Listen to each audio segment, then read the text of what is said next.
Elden Ring is likely to be From Software's biggest adventure yet. With inspirations and, yes, some mechanics straight lifted from Demon's Souls, Dark Souls, Bloodborne, and Sekiro, you, the Tarnished, will travel across the lands between, engaging in perilous combat with all manner of man, beast, and abomination in order to wield the power of the now shattered Elden Ring. Bandai Namco recently showed us nearly 18 minutes of this new intellectual property never before seen, at least by us peons. We got a preview of the landscapes, combat, exploration, NPCs, and even some of the new mechanics. To say this preview has brought me to hitherto unknown levels of excitement, yes, hitherto, would be an understatement.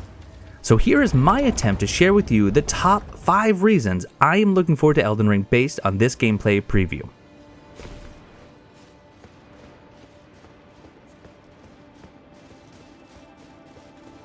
The lands between. Sprawling landscapes, stunning vistas, living nature in vastly different ecosystem. A day and night system with dynamic weather, Elden Ring seems to be utilizing every ounce of strength that this tweaked Dark Souls 3 game engine can offer.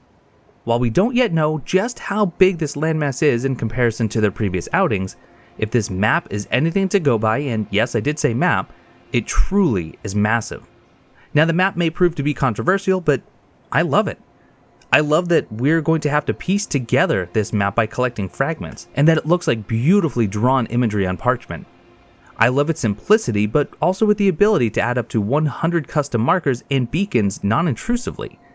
It seems that the map can also display multiplayer status in a given area. Now this may mean simply whether or not multiplayer is available in a given region, or it could show the relative concentration of multiplayer activity in that area. And then, as if the enormous open world wasn't enough to explore, there are catacombs, dungeons, and strongholds that blend seamlessly into the map that are going to keep us exploring for hours on end, until a Bino boost is discovered and the game is beaten with no hits in 60 minutes armed with nothing but a broken straight sword.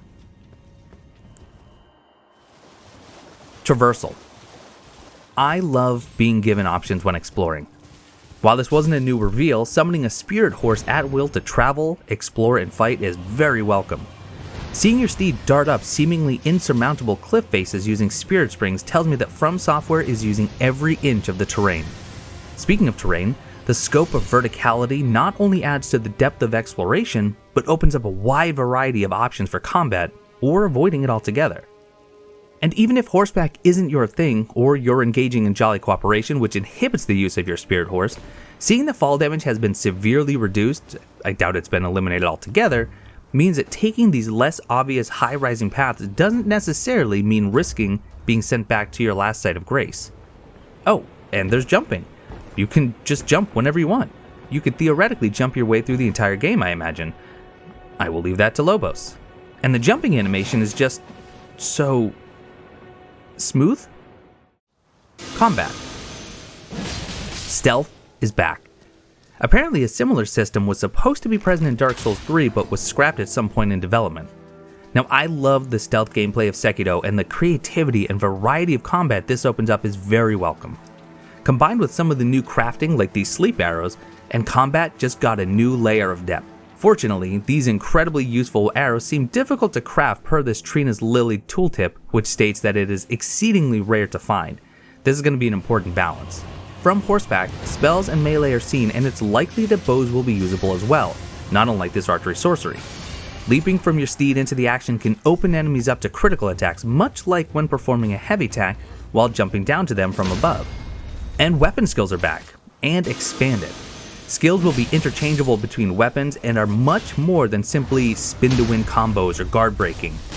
Now whether this is a weapon skill or simply a new mechanic, the Tarnished can now perform a guard riposte, either with a shield or when two-handing a large weapon.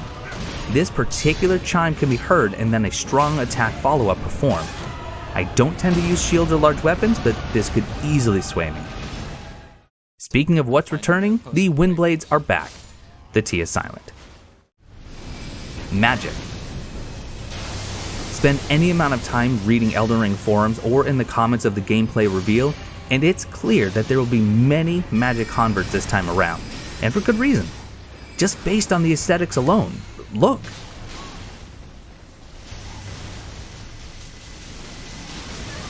I wonder if these symbols, or likely runes and their associated colors that appear at the beginning of the cast, represent different schools of magic.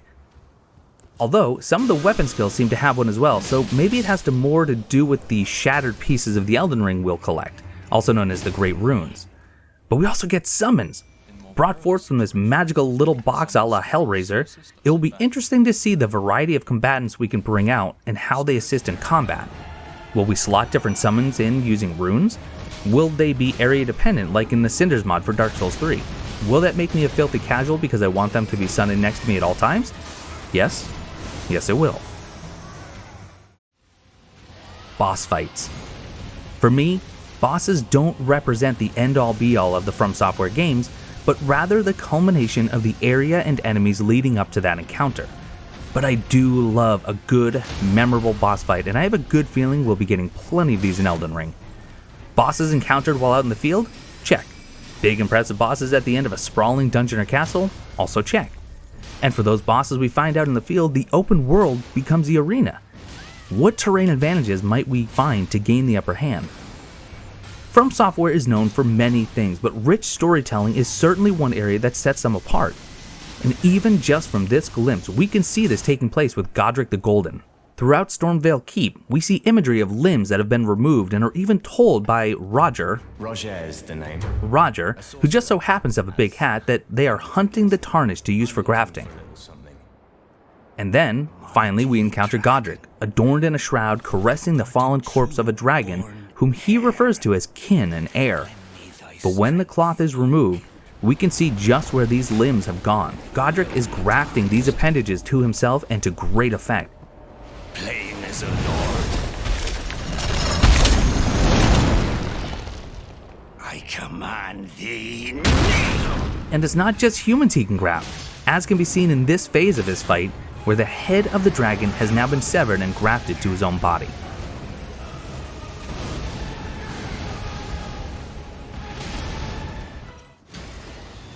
I hope that you got as much out of this gameplay reveal as I did. February can't come soon enough, and if you're new to the channel, I love the Souls games and all of the well-made Souls-likes out there.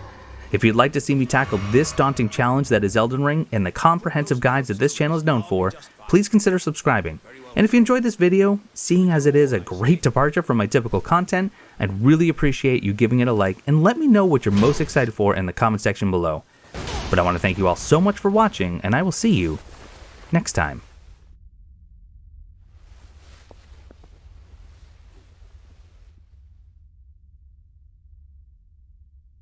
I offer you an accord.